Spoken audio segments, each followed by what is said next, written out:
Goals of RMSA. RMSA means Rashtriya మాధ్యమిక శిక్ష అభియాన్.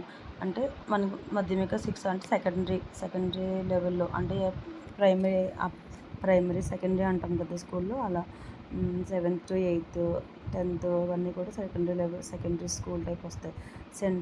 ఇక్కడ ఏంటంటే central ministry of human resource development ఇది స్పాన్సర్ చేసింది ఈ ఆర్ఎంఎస్ఏని. And national mission for secondary education, ఇది national mission. Next main goals and objectives. ఇక్కడ మెయిన్ గోల్స్ అండ్ ఆబ్జెక్టివ్స్ ఏంటంటే ఎన్రోల్మెంట్ టార్గెట్. ఇక్కడ కంపల్సరీ ఎన్రోల్మెంట్ 75% మెంబర్స్ అనేవి కంపల్సరీ స్కూల్లో ఎన్రోల్మెంట్ అవ్వాలి. ఫ్రమ్ 2005లో 52 ఉండేది, ఇప్పుడు 75 కల్లా అయిపోవాలి అని చెప్పి అప్పుడు ఎన్రోల్మెంట్ ఈ ఆర్ఎంఎస్ఏలో మిషన్లో స్టార్ట్ చేశారు. Next school access. అందరికీ కూడా వాళ్ళ దగ్గరలో స్కూల్ యాక్సెస్ ఉండాలి. And physical facilities, staff, toilets and అన్నీ కూడా ప్రిస్క్రైబ్డ్ స్టాండర్డ్స్ అన్నీ ఉండాలి. Next universal access. Ensure universal access secondary education by 2017 కల్లా సెకండరీ ఎడ్యుకేషన్ అంతా కంప్లీట్ అయిపోవాలి. నెక్స్ట్ యూనివర్సల్ డిటెన్షన్, అంటే కంటిన్యూషన్ ఉండాలి 2020 కల్లా. Next focus and special groups.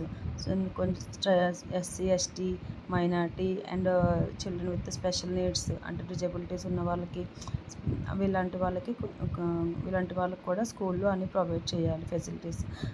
Next facilitators అలా ఉంటారు కదా. Next remove disparities.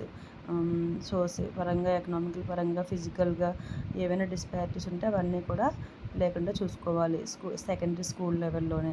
Next implementing strategies. ఈ 4 స్టెప్స్ ఎలా ఇంప్లిమెంట్ చేస్తారో చూద్దాం. To reduce that RMSA implement చేయడానికి. ఐడెంటిఫికేషన్ అండ్ డిసడ్వాంటేజ్ గ్రూప్స్, అంటే ఫస్ట్ ఐడెంటిఫై చేస్తాము. అంటే జెండర్, జిఆర్ అంటే గ్రాస్ ఎన్రోల్మెంట్ రేషియో, ఎన్ఈఆర్ అంటే నెట్ ఎన్రోల్మెంట్ రేషియో, జీపే అంటే జెండర్ ప్యారిటీ రేషియో, ఇవన్నీ చూసుకొని వాళ్ళని జాయిన్ అయ్యేలా చేయాలి. Need assessment. అన్నీ కూడా అసెస్మెంట్ మెంబర్స్కి, టీచర్స్కి, సొసైటీకి అందరికీ జాయిన్ అయ్యమని చెప్పాలి. And address gaps, multi dimensional activities అన్నీ రీఓవెన్ చేయాలి. Next project based personal outcome oriented strategy అనేది కంపల్సరీ ఉండాలి. అడిషనల్ ఫోకస్ వచ్చేసి ఇంటిగ్రేట్ చేయాలి ఎడ్యుకేషన్, డిజేబుల్ చిల్డ్రన్ని అందరినీ కూడా. ఇంక్లూజన్ ఎడ్యుకేషన్ అంటే అందరినీ కూడా కలిపి చదివించాలి, general people and with problems ఉన్న పీపుల్ కూడా. Convergence with integrated child development services, Sarva Shiksha Abhiyan and special schools, వీటన్నిటిని కూడా ఇంటిగ్రేట్ చేస్తే దెన్ మనం ఈ ఆర్ఎంఎస్ఏలో మనకి ఫుల్ ఫ్లెడ్జ్డ్ అంతా ఇంప్లిమెంట్ వస్తుంది మిషనరీ స్కూల్స్ అని.